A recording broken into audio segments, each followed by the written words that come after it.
l'avait découvert ensemble précédemment au Mondial de l'Auto et ensuite lors d'un comparatif statique avec Olivier Pagès.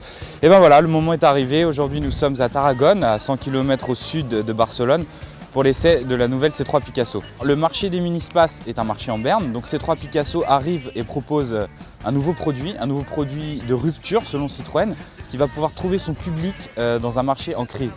C'est-à-dire que grâce à son physique vraiment avantageux, le C3 Picasso pourra conquérir une clientèle de berline un peu supérieure qui ne voudra pas faire l'impasse sur le style, mais qui n'aura pas forcément les moyens, donc qui pourra descendre sur un segment inférieur.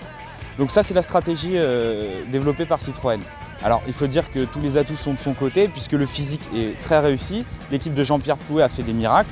On a un espace aux formes cubiques avec des formes arrondies, esthétiques, dynamiques. C'est vraiment très agréable à l'œil. Donc nous on pense que le pari va être réussi puisque le style est vraiment le critère d'achat numéro 1. Alors autre détail mais pas des moindres qui a vraiment son importance, c'est ce pare-brise panoramique que Citroën a mis en place sur ces 3 Picasso qui offre vraiment un champ de vision extraordinaire avec les montants A qui sont vraiment très fins.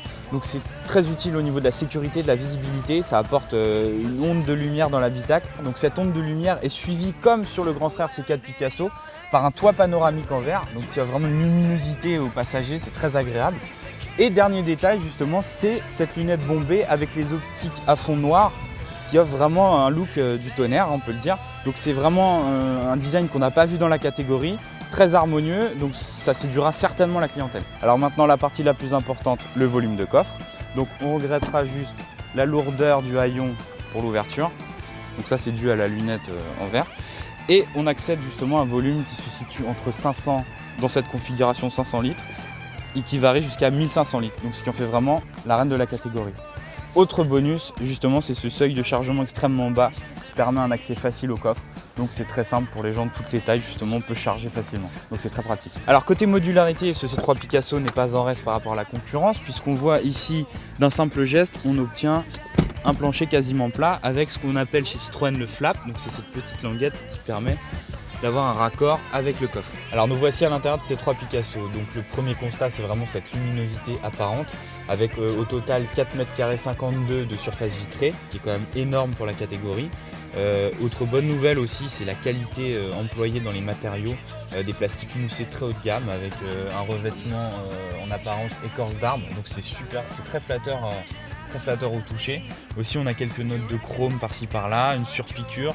Un dessin très agréable et aussi justement ça met pas de côté les rangements.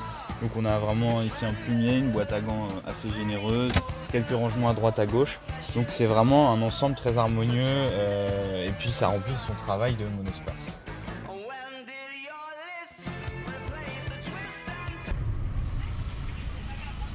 Voilà.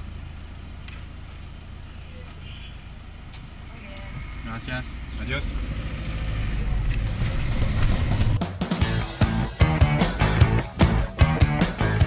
Alors nous voici enfin au volant de ce nouveau C3 Picasso. Alors au programme des motorisations, sachez qu'il y en a 4 au départ, 2 essences d'origine PSA BMW et 2 diesel, dont aujourd'hui nous on a la version HDI 110 chevaux, donc avec filtre à particules. Donc c'est un moteur déjà connu dans la gamme, qui est connu pour sa puissance, sa souplesse, son dynamisme. Il est peut-être un petit peu présent et un petit peu gourmand, mais ça reste parfaitement adapté à la conduite du C3 Picasso. Donc maintenant au niveau du comportement, c'est vraiment un véhicule qui est dédié à la famille avec un très bon niveau de suspension et un très bon niveau de confort. On est très agréablement assis, c'est moelleux, les sièges sont moelleux, on est bien maintenu, les suspensions font leur travail. Donc justement c'est peut-être ce thème qui posera problème au niveau du dynamisme puisque justement cette suspension trop souple n'est pas favorable au côté dynamique. Donc c'est pas un véhicule qui est dédié à l'attaque on dira, mais plutôt au confort, idéal en ville, à manier aussi. Nous, ce qu'on a beaucoup apprécié, c'est sa luminosité avec ce toit panoramique en verre. La famille appréciera vraiment aussi les enfants pour les départs en vacances, tout ça. Donc un véhicule assez polyvalent, mais il faudra oublier carrément de vouloir attaquer dans les virages. C'est pas du tout un véhicule qui est adapté à ça. Alors petite chose qu'on n'a pas beaucoup aimé, c'est le guidage de la boîte, le maniement entre chaque cran, enfin entre chaque rapport est vraiment très large, donc on est obligé d'aller chercher très loin les rapports.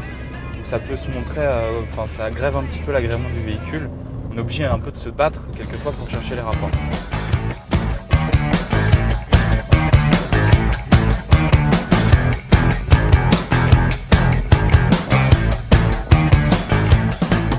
Alors quel bilan peut-on tirer de ce nouveau mini-space? Tout d'abord que ce C3 Picasso est incontestablement même une réussite, de par son design, sa qualité de fabrication, son espace habitable, sa modularité, son volume de coffre et aussi son côté dynamique. Donc vraiment tous les critères sont réunis pour en faire un joli succès. Maintenant au registre des prix, ce C3 Picasso se positionne légèrement au-dessus d'un Renault Modus par exemple, avec des tarifs qui démarreront à 15 000 € environ et qui s'étaleront jusqu'à 22 000 €. Donc ça reste peut-être un peu cher justement pour ce genre de véhicule, mais vous bénéficierez d'un véhicule bien équipé, qualitatif et justement très pratique à utiliser. Donc nous, on a vraiment apprécié rouler avec aujourd'hui. Donc on ne va pas s'en priver, on va continuer une bonne partie de la journée. Alors à très bientôt sur Caradisiac.